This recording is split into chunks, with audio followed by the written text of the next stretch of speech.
Gold trusted gold buyers మీరు తాకట్టు పెట్టిన బంగారాన్ని విడిపించి ఈ రోజు ఉన్న మార్కెట్ ధరకు కొనబడను. ఈ మధ్య కాలంలో అయితే ఇన్ఫ్లుయెన్సర్స్ అండ్ కంటెంట్ క్రియేటర్స్ అనే వాళ్ళు కూడా చాలా మంది ఎక్కువైపోతున్నారు. అందులోనే తనకంటూ ఒక డిఫరెంట్ స్టైల్ అనేది కూడా క్రియేట్ చేసుకుంటూ తన మాటలతో కూడా మరి ముందుకెళ్తూ ఉన్న మల్లీశ్వరి ఇప్పుడు మనతో పాటు ఉంది.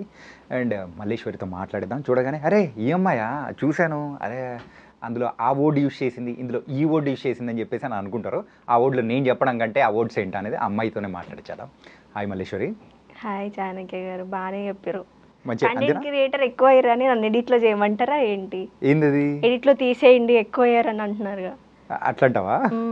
అట్లేం కాదు, కంటెంట్ క్రియేటర్స్ ఉన్నారు కాబట్టి మనకి ఇంత మంచి పేరు ఉంది తెలుసా. అందులో నువ్వు ఒకదాని ఉన్నావు కాబట్టి ఇంకా మంచి పేరు వచ్చింది కదా. నేను అప్పుడప్పుడు వేస్తాను, అంటే అసలు డైలీ చేయనే ఎప్పుడో. ఓకే, ట్రెండింగ్ రీల్ ఏది ఎప్పుడు చేయలేదు నేను. అసలు అసలు దానికి సంబంధం లేదు అమ్మా. అసలు ట్రెండ్లో లేని దాన్ని ట్రెండ్ తేవడానికి నువ్వు ఉన్నావా ఏంటి? ట్రెండ్లో నేనే ఉంటా. ట్రెండ్లో కొంచెం ఎక్కువైనట్లేదా అని బయట అంటూ ఉంటారు. మన ఎడిటింగ్ బయట అన్నారు అనుకో, అప్పుడు ఏం చేస్తారు? అసలు అనరు నన్ను ఎవరు. ఎక్కువ అవుతుంది, నువ్వు ఎక్కువ చేస్తున్నావు అని అస్సలు అనరు, ఎవరు అనరు. ఇంకా కావాలి ఇవ్వాలి అని చెప్పేసి మను ఏంది తగ్గిపోయినావు కనపడట్లేవు అని అడుగుతారు అందరు నన్ను. స్క్రీన్ నేమ్ వచ్చేటప్పటికి మను మల్లీశ్వరి. మను మల్లీశ్వరి. ఏంటి ఈ మను మల్లీశ్వరి వెనకల ఉన్న సంగతి? నేనా, నా పేరు పెద్దగా ఉందని మల్లీశ్వరి అని పేరు ముద్దుగా మను అని నేను యాడ్ చేసుకున్నా ఇంటర్ ఫస్ట్ ఇయర్లో. సో అప్పటి నుంచి మను అనే, మల్లీశ్వరి అంటే ఎవరికి తెలియదు కూడా, మను అంటేనే అందరు గుర్తుపడతారు ఎక్కడైనా.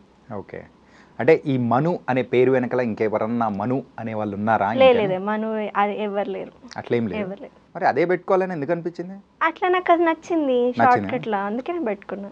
ఓకే సరే మను, మొత్తానికైతే సుమారు 2 lakh+ ఫాలోవర్స్ కానీ మొత్తం మంచిగా ఉంది. మొత్తానికి ప్రోడక్ట్స్ ఏదో ఒకటి ఇన్ఫ్లుయెన్సర్గా అయితే మొత్తం చేసుకుంటూ సంపాదిస్తూ అంతా బాగా వెళ్తున్నావు. ఎలా ఉంది లైఫ్ ఇప్పుడు? అప్పుడు బాగుంటుండే ఒక 6 months బ్యాక్ వరకు. ఇప్పుడు ఓకే. ఏమైంది? ఓకే అంటే నేను డైలీ చెయ్యను అనమాట. అంటే కొంతమంది ఇన్ఫ్లుయెన్సర్స్ ఏంటంటే ఓన్లీ రీల్స్ మీదనే ఉంటారు. నేను జాబ్ చేస్తుండే మళ్ళీ ఇది చేస్తుండే, జాబ్ చేస్తుండే ఇది చేస్తుండే అలా. కానీ ఒక 1 year నుంచి దీని మీదనే ఫోకస్డ్గా ఉన్నా. దీని మీద ఇన్ఫ్లుయెన్సర్గా రీల్స్. అంతకంటే ముందు దీని మీద? అంతకుముందు జాబ్ చేసిన. ఏం జాబ్? అసిస్టెంట్ డైరెక్టర్గా జాబ్ చేసిన. అసిస్టెంట్ డైరెక్టర్ వర్క్ చేసావా? ఓకే, మరి ఏంటి అసిస్టెంట్ డైరెక్టర్గా వర్క్ చేస్తున్న దానివి? అంటే ఎవరైనా కానీ డైరెక్టర్ అవ్వాలని చెప్పేసి అట్లా వెళ్ళిపోతుంటారు, స్టోరీస్ రాసుకొని అట్లా వెళ్ళిపోతుంటారు. నువ్వేంటి అటు ఇటు సంబంధం లేకుండా ఇన్ఫ్లుయెన్సర్ అయిపోయినావు? ఇన్ఫ్లుయెన్సర్ అయిపోయినా నేను ఆర్టిస్ట్గా కూడా సినిమాలు కూడా చేస్తున్నా. నేను ఎందుకు అసిస్టెంట్ డైరెక్టర్ అయినా అంటే, మనకు అప్పుడే ఊరి నుంచి వచ్చినాం కదా, మనకేం తెలుస్తుంది ఇండస్ట్రీలో, ఎవరిని పోయి అడుగుతామని చెప్పేసి ఒక జాబ్లో జాయిన్ అయినా. నేను అసిస్టెంట్ డైరెక్టర్ జాబ్లో జాయి ఒక 2 సంవత్సరాలు అక్కడే చేసి, ఆ తర్వాత అసలు ఏంటి అని తెలుసుకొని అప్పుడు నేను రీల్స్ కానీ ఆడిషన్స్ ఇవ్వడం కానీ అట్లాంటివి చేసిన. ఓకే, ఏంటి ఏం తెలుసుకున్నావు ఇంతకు ఈ ప్రయాణంలో? ఇప్పుడు ప్రయాణంలో బోల్డ్ చాలా ఉంటాయి, మీకు తెలియదా ఏం తెలుసుకోవాలో? ఏమో, నాతో పాటు ఇంకా నేను ఒక్కడనే కాదు, చూసే వాళ్ళు చాలా మంది ఉంటారు, వాళ్ళకి కూడా తెలిస్తే బాగుంటుంది. అంటే కొంతమంది అమ్మాయిలు ఎట్లా వస్తారు, స్ట్రైట్గా ఎవరినో ఒకరిని పట్టుకొని వచ్చేసి నేను ఇది చేస్తా అని పాపం చేసి చేయక ఏదో లైఫ్లో ఫేస్ చేసి వెళ్ళిపోతారు. సో అలా కాకుండా అంటే నేను ఫట్టను వచ్చి హీరోయిన్ అవ్వడానికి లేదా ఫట్టను వచ్చి ఒక క్యారెక్టర్ ఆర్టిస్ట్ అవ్వడానికి నాకు బ్యాక్గ్రౌండ్లో పెద్దగా ఆస్తుపాస్తులు. సో నేను జాబ్ చేస్తూ అండ్ వచ్చిన డబ్బుల్ని దాచుకుంటూ నన్ను నేను మెయింటైన్ చేసుకుంటూ ఆడిషన్లు ఇస్తూ ఉండే. ఓకే, ఇప్పటివరకు ఎన్ని ఆడిషన్స్ ఇచ్చావేంటి? నేను లాస్ట్ 1 year వరకు ఆడిషన్స్ ఇచ్చిన తర్వాత ఇయ్యలేగా, నేను ఇయ్యనని చెప్పేసిన, నేను ఆడిషన్కి రాను అని చెప్పిన. ఇప్పుడైతే నేను ఆడిషన్ కూడా పిలవరలేదు, చూడగానే అయిపోయాయి కదా? చూడంగానే అయిపోయాయి అట్లా అనుకోవద్దు మనం. ఇప్పుడు ఒక డైరెక్టర్ ఒక సినిమాకి ఆడిషన్కి పిలిచాడంటే ఆయన డైరెక్షన్ ఆయన ఏ క్యారెక్టర్ అనుకుంటున్నాడో మనం అది ఒకసారి యాక్ట్ చేసి చూపించాలి, అది మనం చేయాల్సిన పని. ఆడిషన్ పిలిస్తే వెళ్తా కానీ అందరూ కాదు, ఏదైనా తెలుసు ఓకే ఈ ప్రొడక్షన్ హౌస్లో మనం వెళ్ళొచ్చు చేయొచ్చు అనుకున్న దానికి మాత్రమే పోతా. ఏంది మజాకా సంగతులు ఏంది? మొన్న వచ్చిన మజాకాలో మంచిగా కనిపించినావు, ఎట్లొచ్చింది అవకాశం? అదా, నాకు మ్యూచువల్ ఫ్రెండ్స్ ఉన్నారు అందులో, అసిస్టెంట్ డైరెక్టర్గా నేను చేసినప్పుడు ఫ్రెండ్స్ ఉంటే వాళ్ళ నుంచి వచ్చింది అది.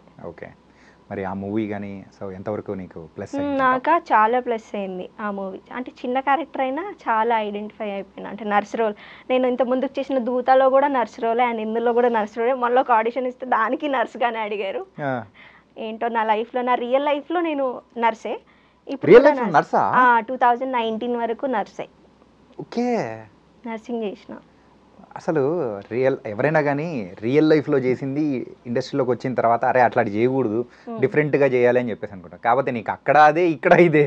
లేదు, ఎందుకు అనుకోవాలి, నాకు అది ఆ క్యారెక్టర్ వచ్చింది అంటే ఒక నర్సుగా. చాలామంది చాలా క్యారెక్టర్స్ చేశారు ఆ సినిమాలో, బట్ నా క్యారెక్టర్కి వచ్చినంత ఎవరికి రాలేదు. అంత బాగా ఉందన్నమాట, అంత ఫన్ ఉంది అక్కడ. ఓకే, చాలా చిన్న రోల్ అయినా బాగా పేరు వచ్చింది నాకు. ఓకే. మజాకా అండ్ అన్ని దానిలలో కూడా నర్స్ ఏంటి ఇంకా నెక్స్ట్ రాబోయే దానిలో కూడా నువ్వు ఫిక్స్డ్ ఇండస్ట్రీకి నర్స్ అని ఫిక్స్ అయిపోతావా ఏంటి? ఏమో ఇండస్ట్రీ నర్సింగ్ చేసేస్తారేమో నన్ను. ఇండస్ట్రీ నర్సింగ్ చేసేస్తావా? అప్పుడు మేము అందరం పేషెంట్లు అయిపోయి నువ్వు వచ్చి మమ్మల్ని ట్రీట్ చేయాలా? లేదు, అంటే వేరే వాటికి కూడా కొన్ని ఆడిషన్స్ ఇచ్చిన. సో చూడాలి, వాళ్ళు సెలెక్ట్ చేస్తే వస్తాయి. ఓకే. అండ్ దాని తర్వాత ఒకసారి అబ్జర్వ్ చేసుకుంటే నువ్వు వీటితో పాటు యోగా డూయింగ్ ద సిరీస్ కానీ ఏమైనా చేస్తున్నావా? సిరీసా? నేనేం సిరీస్ చేయలేదు, కానీ ప్రైవేట్ ఆల్బమ్ సాంగ్స్ ఏమో చేసినట్టేమో 2 అనిపించింది. చేసిన. కానీ అవి నేను ఎట్లా అంటే స్టార్టింగ్లో అందరు అంటారు కదా, మేము కొత్తగా చేస్తున్నామండి, తక్కువ బడ్జెట్లో చేయండి అని అడుగుతారు కదా. సో నేను చేసేస్తా వాళ్ళకి, వాళ్ళు ఎంత పైసలు ఇస్తుర్రు, ఎంత ఇస్తుర్రు, వాళ్ళు లేదంటే వాళ్ళ పాటలో ఎంత ఏముంది అనేది ఏం చూడను నేను. స్టార్టింగ్ స్ట్రగుల్స్ ఎట్లుంటాయో నాకు బాగా తెలుసు కాబట్టి ఓకే చేస్తానండి అని చేసేస్తా. ఎంత తీసుకున్నావు అప్పుడు?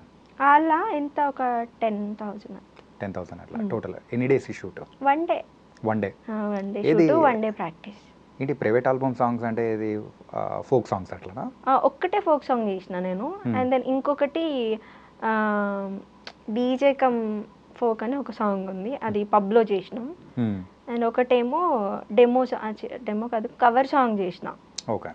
అదేంటి మట్కా సినిమాలో సాంగ్ ఉంటుంది కదా, నోరా ఫాతియా, అది చేసిన.